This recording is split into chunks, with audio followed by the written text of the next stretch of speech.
Ne wong iku kanat ana apa niate man ana iku dunya faraka mengko misa-misa sapa Allah alaihi ngatasi man misa-misa amrohu ing urusane man wa ja'ala dadake sapa Allah fakrahu ing fikire man bainal ainaini ing dalem antarane mata loro ne man walam ya'ti lan ora teka ing man walam ya'ti lan ora teka ing man minatunya sing dunya illa ma angin kejaba barang kutiba kang wis den pastilah kutiman.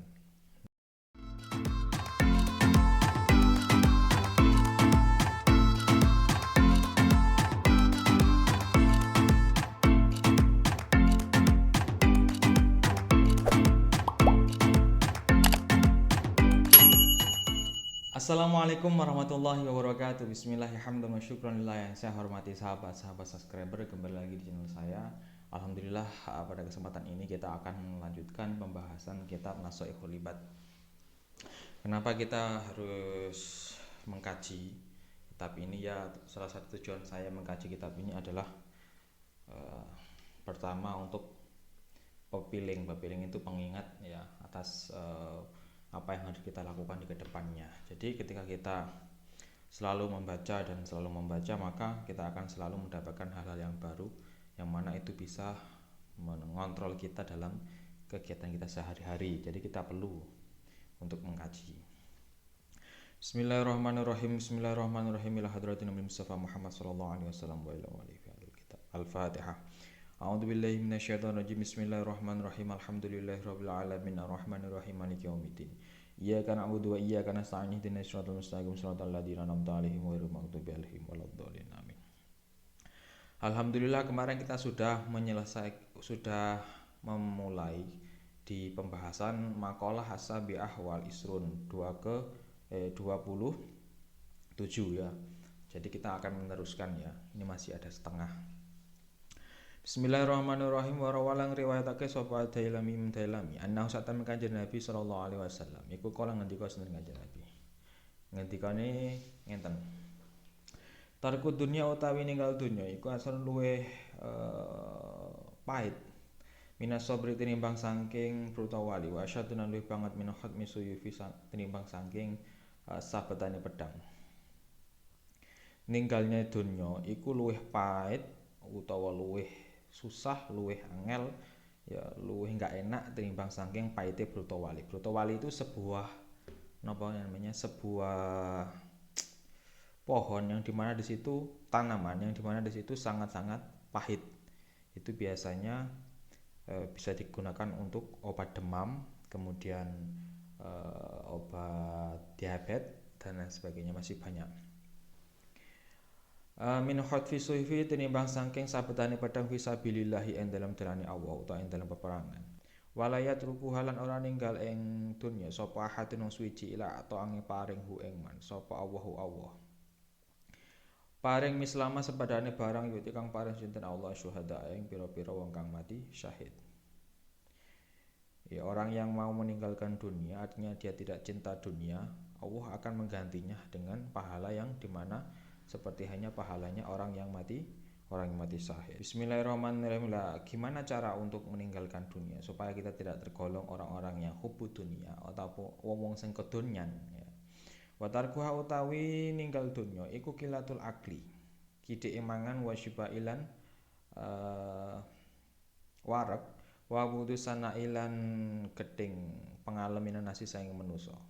Fa innahu mongko sak temene kelakuan menuti sapane wong iku ahaba demen sapa man demen asana ing pengalaman nasi sing manusa ahaba mongko demen sapa man adunya ing dunya wa naimahalan kenikmatane dunya. Nah, barang siapa yang di situ masih senang maksudnya senang dengan pujian orang ya, dipuji, wah kang iki kok alim banget, kang iki kok ganteng banget, wong iki kok apik banget, dermawan banget, dan dia masih senang dipuji manusia, maka itu sama dengan dia masih suka dunia dan kenikmatan dunia. Ya, makanya di sini salah satu cara untuk meninggalkan dunia itu ialah sedikit makan dan tidak terlalu kenyang, dan juga benci atas pujian manusia. Artinya tidak senang atas pujian manusia. Artinya kita melakukan sesuatu hal itu harus dengan niat dan juga etikat kita sendiri, bukan karena manusia. Karena afdhalul jihad ya, ayu jahidar rajul nafsahu wa hawahu.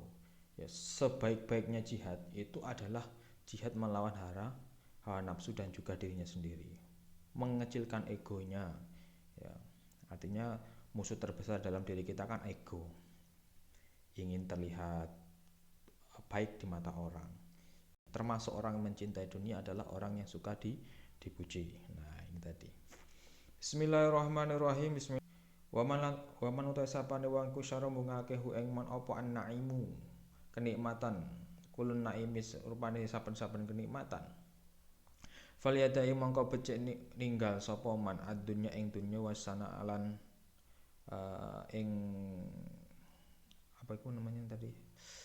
Pujian minanasi sange manusa. Barang siapa yang ingin mencapai sebuah kenikmatan yang hakiki, yaitu kenikmatan dari Allah, ya, bukan kenikmatan dari manusia-manusia, yaitu dengan cara falyada idunya wasana'a minan nas. Ya, satu tinggalkan dunia, yang kedua adalah tinggalkan pujian-pujian dari manusia. Karena pujian-pujian manusia itu tergantung pada saat itu. Ya. Lek lagi akeh duit, karo koncone pasti diapik-apik. Engko lek pas ora enek duit utawa lagi enek cekcok karo tangga, pasti kita dijelek-jelekin. Ya, itu kan adalah salah satu sifat manusia. Orang genah, ya. Al-insanu mahalul khata' wa nisyan. Kadang-kadang apik, kadang-kadang pas bener ya diapik-apiki, pas salah ya dielek-eleki. Makanya carilah teman yang mau menerimamu di saat kamu di bawah maupun di saat kamu di atas. Bismillahirrahmanirrahim. Bismillahirrahmanirrahim. Kenapa sih? Ya, dari sini kita bisa mengetahui bahwa kenapa sih dunia itu sangat bahaya atas karir kita di akhirat. Padahal dunia itu bisa kita gunakan untuk menuju ke akhirat. Nah, itu betul. Dunia itu bisa kita gunakan untuk menuju ke akhirat. Artinya sebagai akomodasi di kehidupan yang akan datang. Namun ketika kita stagnan di dunia dan kita sangat cinta dunia, maka itu akan menjadikan sebuah bumerang buat kita. Semakin kita kejar dunia, semakin kita terfokus pada dunia, maka kehancuran-kehancuran ataupun kerusakan-kerusakan akan menghampiri kita. Kemarin kita sudah membahas mengenai aslu jam'il khotoya hubbud dunya. Asal dari kesalahan, asal dari bencana, asal dari sebuah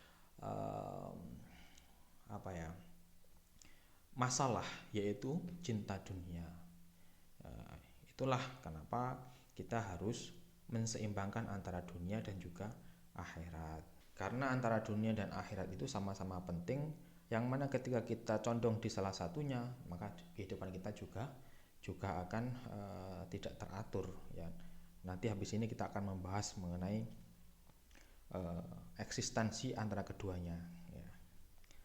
Bismillahirrahmanirrahim. Mari kita lanjut. Warawalang riwayatake sapa Ibnu Majah ana sak temen Kanjeng Nabi sallallahu alaihi wasallam. Iku kala ngendika sinten Kanjeng Nabi. Ngendikane ngenten. Man uta sapane wong iku kanat ana apa niate man. Ana iku akhirat. Jamaah mangko ngumpulake sapa Allah. Lahu kedue man. Ngumpulake samlahu ing pira-pira perkara man wajah lan dadake sapa Allah ginahu ing semugi man fi qalbi ing dalem atine man. Wa atat lan tekahu ing man apa dunya rogi matan hale asa utawa hale kala. Barang siapa yang hidupnya itu orientasinya akhirat, artinya ya sesuai dengan tujuan kita diciptakan di dunia, yaitu untuk menyembah kepada Allah. Artinya orientasinya akhirat, maka Allah akan jama'allahu lahu samlahu wa ja'ala ginahu fi qalbi. Allah akan menjadikan kemudahan-kemudahan atas urusan-urusannya, ya, dan menjadikan kekayaan itu melekat dalam hatinya. Adapun ketika orang tersebut tidak kaya secara zahiriyah, nggak punya mobil mewah sport ataupun rumah yang bertingkat, namun Allah jadikan kekayaan itu ada dalam hatinya. Sedikit banyak harta yang dia miliki, dia akan tenang dan juga tidak risau. Itu adalah kekayaan yang ada dalam hati. Nah, itu adalah ketika orang tersebut mengorientasikan hidupnya pada akhirat, ya. Nah, berikut ini adalah orang yang orientasi hidupnya pada dunia. Waman uta sapane wong iku kanat ana apa niate man ana iku dunya faraka mongko misa-misa sapa Allah alaihi ngatasi man. Misa-misa amrohu ing urusane man wa ja'ala dadake sapa Allah fakrahu ing fikire man bainal ainaini ing dalem antarané mata loro ne man. Walam ya'ti lan ora teka ing man. Walam ya'ti lan ora teka ing man minatunya sing dunya illa ma angin kejaba barang kutiba kang wis den pastilah kutiman. Barang siapa di dunia ini yang orientasi hidupnya hanyalah dunia, maka Allah akan memecah-mecah amarnya. Maksudnya urusannya itu dibuat susah. Ya, urusannya dibuat susah. Artinya dia jatuh bangun mengejar dunia dan kefikiran ataupun kebutuhan ataupun kemiskinan itu akan dilekatkan di antara kedua matanya, yaitu di tengah-tengah ini, di pikirannya. Jadi di pikirannya itu hanyalah dunia dan dunia. Semakin dia mengejar, maka semakin dunia itu tidak datang kepadanya. Walam ya'tihi minad dunya. Ya, illama kutibalahu, kecuali dunia ataupun rezeki yang sudah dipasti oleh Allah. Nah, itu sejauh ini bisa dipahami ya. Itulah mengapa kita harus seimbang antara dunia dan juga akhirat. Dunia itu bisa menjadi penting ketika kita jadikan akomodasi untuk akhirat. Kita gunakan dunia sebagai alat untuk menuju akhirat. Artinya harta kita di dunia ini bisa menjadi kebutuhan akhirat, yaitu ketika kita sedekah, ketika kita beramal. Dan disitulah nanti amal dan sedekah atau harta yang kita keluarkan itu akan masuk ke dalam golongan kebutuhan akhirat nanti. Ya, saya kira seperti itu. Yang namanya manusia itu ada kadang di atas, kadang di bawah ya. Kadang kita sadar, kadang kita tidak. Yang penting jangan ragu untuk melangkah ya. Ketika kita ragu untuk melangkah, ya udah kita akan jatuh. Ya, saya kira cukup untuk materi pada sesi ini. Kita lanjutkan besok di maqalah as-saminatu wal isrun. Wal maqalatu as-saminatu wal isrun wallahu alam. Al-Fatihah. A'udzubillahi minasyaitonir rajim. Bismillahirrahmanirrahim. Alhamdulillahirabbil alamin arrahmanir rahim maliki yaumiddin. Iyyaka na'budu wa iyyaka nasta'in ihdinas siratal mustaqim siratal ladzina an'amta 'alaihim